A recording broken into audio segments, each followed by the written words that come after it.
Hello viewers. अज असी office manager का class +1 Punjab school education board modern office practice का पंजवां टॉपिक लास्ट टॉपिक जो करन जा रहे हैं। अज ये चैप्टर जो असी खत्म करना है ऑफिस मैनेजर, उसका लास्ट टॉपिक है role of office manager. Topic शुरू करने तो पहला मैं रिक्वेस्ट करदा कि जिन्होंने मेरा चैनल अजे तक सबसक्राइब नहीं किया मेरा चैनल जरूर सबसक्राइब कर लैन। तो जेकर तुहानू ये वीडियो चंगी लगती है वीडियो को लाइक करो, शेयर करो, कमेंट सैक्शन के मैं दसो ये वीडियो तुहानू किदां दी लगी। शुरू करते हैं topic role of office manager. वैसे तो असी पहला ही रिस्पोंसिबिलिटीज़ फंक्शनस वैसे कर चुके हैं, उन्होंने विचों ही असी इस टॉपिक के जोड़े पॉइंट जोड़े कर सकते हैं, क्योंकि ऑफिस मैनेजर का रोल की है ऑफिस के ये असी डिटेल दे विच जिहड़ा है पढ़ना है। क्योंकि ऑफिस मैनेजर जिहड़ा रिस्पोंसिबल है ऑफिस दे विच हर एक काम दे लई, चाहे वो एडमिनिस्ट्रेशन का काम हो, चाहे वो डायरैक्शन का काम हो, चाहे वो पॉलिसी मेकर का काम हो, मतलब काफ़ी इंपॉर्टेंट जॉब जिहड़ियां है वो मैनेजर परफॉर्म करता है। क्योंकि एक मैनेजर जिहड़ा है वो पूरे ऑफिस को कंट्रोल करके रखता है। जिवें कि इत्थे लिखा है an office manager makes the owner free from the whole range of time consuming responsibilities, यानी वो ओनर नूं ऑर्गेनाइजेशन के जिहड़े ओनर ने मैनेजमेंट आ मालक आ उन्होंने फ्री कर दिंदा है कि वो इंपॉर्टेंट मैटर्स के उपर जिहड़ा है वो कॉन्सनट्रेट कर सकन। The managers allow the owner and everyone else in the company to concentrate on the fundamentals of running the organization or just getting the job done, यानी वो अपने इंपॉर्टेंट मैटर्स के उपर जिहड़ा है वो तवज्जो दे सकते हैं जेकर ऑफिस मैनेजर ये सारी रिस्पोंसिबिलिटीज़ जिहड़ियां संभाल लेंदा है।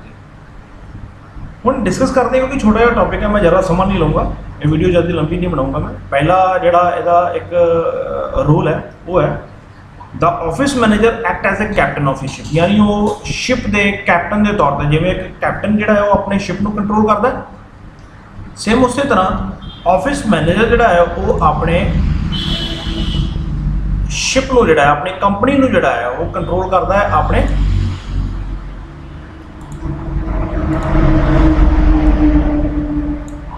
अपने काम दे नाल। उसकी रिस्पोंसिबिलिटी है कि ऑफिस का सारा काम जिहड़ा है कंट्रोल करे, कोई जॉब किवें परफॉर्म की जाऊगी उस चीज़ को इंश्योर करे कि किवें परफॉर्म होगी, ये कंप्लीट होई कि नहीं होई, ये सारी चीज़ां जिहड़ियां उन्हें देखनियां। He is the person to responsible to give the organisation a direction toward the set goals, यानी उन्होंने एक गोल सैट्स किए होंगे। क्योंकि जदों भी कोई ऑर्गेनाइजेशन जिहड़ा है वो अपने साल की शुरुआत करता है, अपने अकाउंटिंग पीरियड की शुरुआत करता है, तो वो अपने कुछ गोल्स जिहड़े वो सैट करता है कि उन्होंने इस बार किन्ने प्रॉफिट किया, किन्ना उन्होंने की अचीव करना है, उन्होंने फाइनैशियल पोजीशन जी किदां दी होगी। सो जदों वो कोई गोल सैट कर लेंगे तो उस गोल को पूरा करने का काम जिहड़ा है वो ऑफिस मैनेजर करवाउंदा है। क्योंकि ऑफिस मैनेजर रिस्पोंसिबल है सारे को काम लैन के लिए, क्योंकि उन्हें डायरैक्शंस देनियां अपनी टीम को, क्योंकि वो पूरी टीम वो काम कर रही है, वो गोल को अचीव करने के लिए काम कर रही है। इस करके वो इंश्योर करता है कि जिहड़ा वर्क डन है, कोई भी जॉब है वो किहड़े तरीके नाल परफॉर्म की जा रही है, तो उन्होंने कंट्रोल किवें करना है इस चीज़ के लिए रिस्पोंसिबल है। सो ये कैप्टन के तौर पर जिहड़ा वो एक्ट करता है। दूसरा है जी एक लीडर के तौर पर office manager act as a leader, क्योंकि एक लीडर जिहड़ा वो अपनी टीम को लीड करता है। देखो जदों भी एक लीडर की आपां गल करते हैं तो लीडर इदां दा होना चाहिए जिहड़ा अपनी टीम को समझे, जिहड़ा अपनी टीम के विच कोआर्डिनेशन बना के रखे, जिहड़ा अपनी टीम को मोटिवेट करे समय समय पर। जदों कोई एम्पलॉई जिहड़ा है, जदों कोई भी सबऑर्डिनेट जिहड़ा है, कई बार उन्होंने माइंड सैटअप इदां दा हो जाता है कि कई बार वो अपना 100% एफर्ट नहीं लाते। कई बार वो की है कि उन्होंने एफिशिएंसी जरूर है, उन्होंने क्षमता जरूर है, लेकिन वो अपना पूरा 100% एफर्ट नहीं लाते। सो ये लिए की करते हैं जिहड़ा ऑफिस मैनेजर है, ऑफिस मैनेजर उन्होंने मोटिवेट करता है। मोटिवेट करने के भी कई तरीके हैं, या तो वो पनिशमेंट दे के भी मोटिवेट करवा सकता है, वैसे पनिशमेंट वाला जिहड़ा आता नहीं है, बहुत घट है। क्योंकि ऑफिस मैनेजर ने सब बड़े ध्यान के नाल कंट्रोल करते हैं सारी चीज़ां कि कोई एम्पलॉई जिहड़ा है उहदे मन नूं ठेस ना पहुँचे, वो अपने मर्जी के नाल काम करे, उन्होंने उहदे उपर कोई भी काम जिहड़ा थोपिया ना जाए।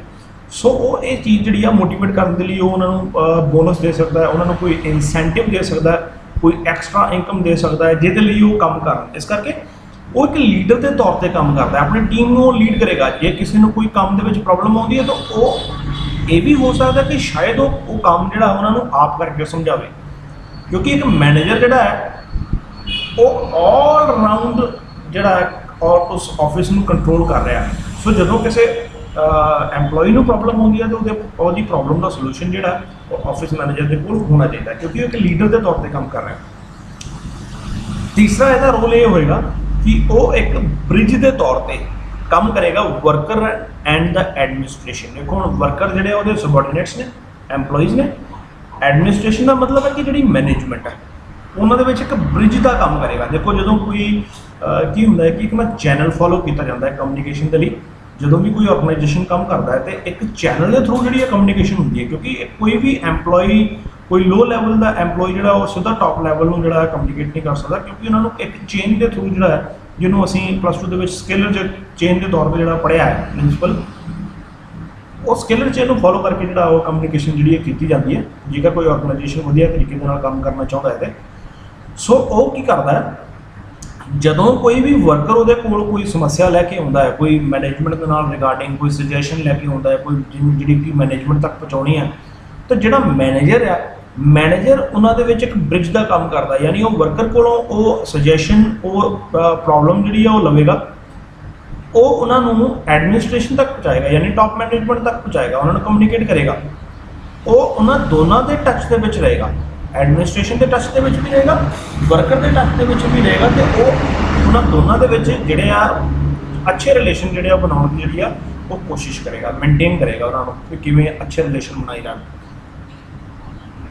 चौथा जोड़ा रोल है मैनेजर जोड़ा एक एडवाइजर के तौर पर काम करता है एडमिनिस्ट्रेशन। देखो हम एडवाइजर का मतलब है कि सलाहकार। देखो एडमिनिस्ट्रेशन जी वो पॉलिसी मेकर है, उन्हें पॉलिसीज बनानी, उन्हें प्लैनिंग करनी है, क्योंकि प्लैनिंग का सारा काम जो वो टॉप मैनेजमेंट करती है।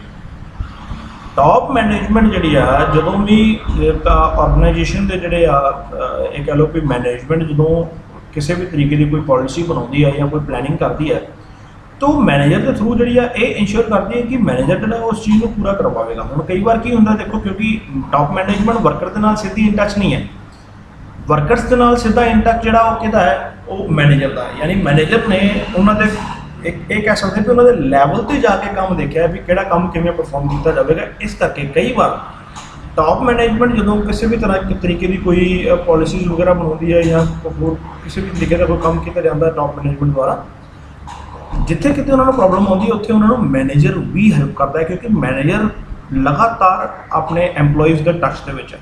इस करके वो जानता है कि एक काम किवें परफॉर्म किया जाएगा, एक्चुअल के परफॉर्मेंस किवें होगी। इस करके वो कई बार एडवाइजर के तौर पर भी जो एडमिनिस्ट्रेशन के लिए काम करता है, क्योंकि वो हर एक एम्पलॉय की एबिलिटी जानता है कि किहड़ा एम्पलॉय किवें दा परफॉर्म कर रहा है। इस करके वो एडवाइजर के तौर पर भी काम करता है। पंजवां जो रोल इहदा ये आ जाता है मैनेजर का, पंजवां रोल है कि वो एक इनफॉर्मर के तौर पर जो एडमिनिस्ट्रेशन के लिए काम करेगा। इनफॉर्मर का मतलब है जिन्हें किसी भी तरीके की कोई इन्फॉर्मेशन जी एडमिनिस्ट्रेशन तक पहुँचानी है, यानी एडमिनिस्ट्रेशन जो भी कोई चीज़ यानी जो भी कोई पॉलिसी वगैरह बनाती है या किसी भी तरीके का कोई डिसीजन लेती है, जो भी रिक्वायर्ड इन्फॉर्मेशन है वो रिक्वायर्ड इन्फॉर्मेशन उन्होंने तक पहुँचानी, ताकि ऑर्गेनाइजेशन का जोड़ा है वो गोल जो अचीव हो सके। इस करके जोड़ा मैनेजर है, मैनेजर एडमिनिस्ट्रेशन जी एक इनफॉर्मर के तौर पर जो काम करता है, उन्होंने पूरी इन्फॉर्मेशन जी प्रोवाइड करता है जी कि उन्होंने रिक्वायर्ड है, वो भी बिल्कुल टाइमली इन्फॉर्मेशन जी पहुँचानी, ये उसका रोल है। इस करके ये पांच जोड़े बड़े इंपॉर्टेंट रोल आ जाते हैं ऑफिस मैनेजर के। मैं आस करता कि तुम्हें ये टॉपिक जो है समझ लगी होगी। जो कोई भी डाउट रहता मेरे कमेंट सैक्शन में दसो, मैं तुम्हारी डाउट्स को जो क्लीयर करने की कोशिश कराँगा। जे तुम्हें ये वीडियो चंगी लगी, वीडियो को लाइक करियो, शेयर करियो, कमेंट सैक्शन में दसो तुम्हें ये वीडियो कितनी लगी। मिलते हैं नैक्सट वीडियो।